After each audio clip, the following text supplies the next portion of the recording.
Assalamualaikum warahmatullahi wabarakatuh.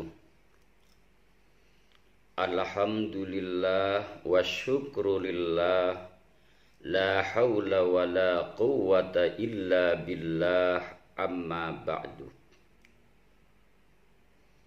Materialisme dan kapitalisme beranggapan bahwa orang-orang yang tingkat ritualitas keagamaannya utuh, tingkat ketundukan kepada Allah bagus, dinilai tidak produktif. Mereka dianggap dalam ketergantungan hidup. Mereka dinilai tidak bebas. Keterkungkungan di dalam hidup ada di dalam diri mereka. Anggapan materialisme dan kapitalisme seperti ini kurang mencerminkan kebenaran. Dalam sejarah Rasulullah sallallahu alaihi wasallam, sebuah peristiwa yang harus kita jadikan renungan, bahwa kemunculan Rasul di Mekah melakukan proses pembebasan terhadap masyarakat kufar Quraisy agar tidak menyembah patung. Mereka adalah orang-orang yang politeistik. Dalam konteks teologis adalah musyrik, penyembah terhadap benda. Mereka menyembah terhadap Al-Lata wal Uzza. Rasul muncul di masyarakat Arab, melakukan gerakan pembebasan terhadap keterkungkungan mereka dalam hidup, yang mereka tidak menyembah Tuhan yang monoteistik, tapi justru menyembah barang-barang, patung-patung yang sifatnya politeistik tadi. Gerakan Rasul ini menciptakan psikologi mereka shock. Mereka marah, mereka jengkel kepada Rasul. Kemarahan mereka tidak hanya dalam konteks teologi ansih, tetapi juga mengarah kepada aspek perekonomian. Masyarakat kufar Quraisy selain menyembah patung-patung, mereka menjadikan sesembahan itu barang yang dapat diekspor kepada Cina dan India. Dengan demikian, barang yang dijadikan sesembahan sekaligus sebagai sesuatu yang menguntungkan dalam perekonomian mereka. Rasul melakukan gerakan untuk membebaskan mereka agar supaya mereka tidak tergantung. Patung tidak akan menolong mereka. Patung tidak akan membantu mereka.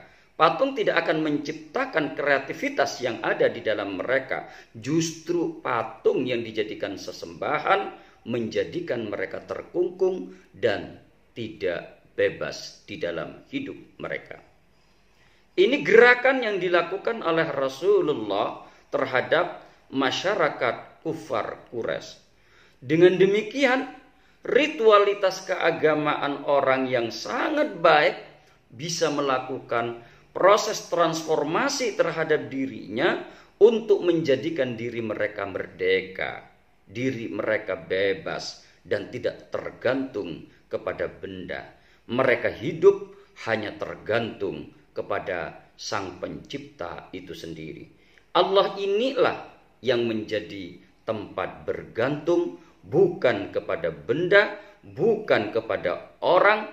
Makna yang utuh, keagamaan yang berbasis kepada Islam mengarahkan ritualitas mereka justru bisa melakukan pembebasan dan tidak bergantung. Manusia diciptakan oleh Allah dalam bentuk yang sangat sempurna.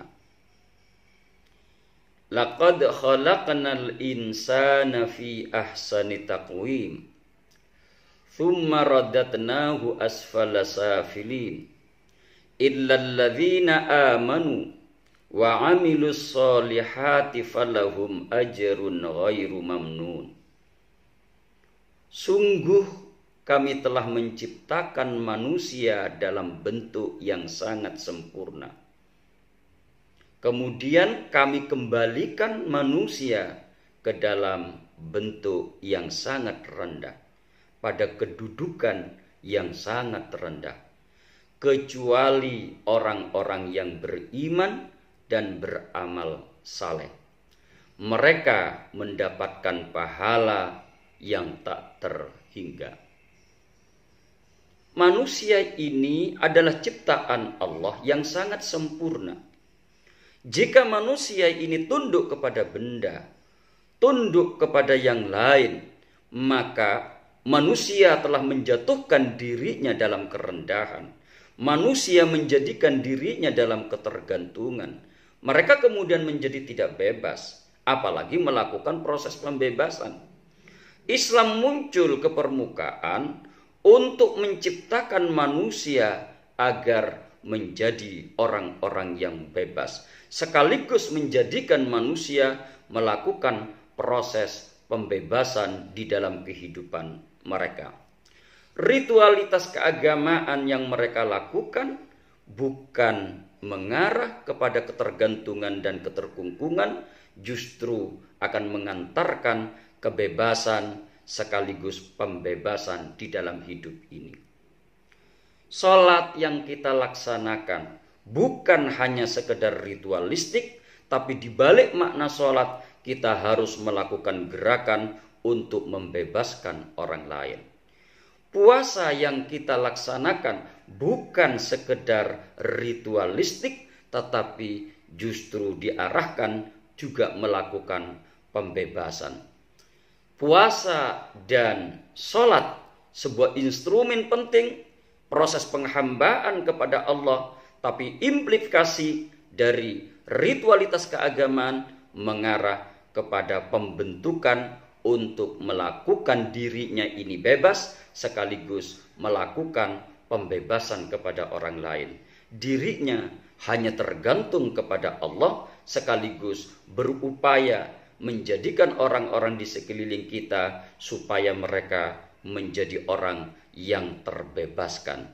Dengan dua dimensi tadi, maka sebenarnya ritualitas keagamaan bukanlah mengarahkan kepada ketergantungan dan keterkungkungan, justru ritualitas keagamaan menjadikan manusia bebas dan melakukan pembebasan. Mudah-mudahan ada hikmah dan manfaat. Kurang lebihnya mohon maaf. Wassalamualaikum warahmatullahi wabarakatuh.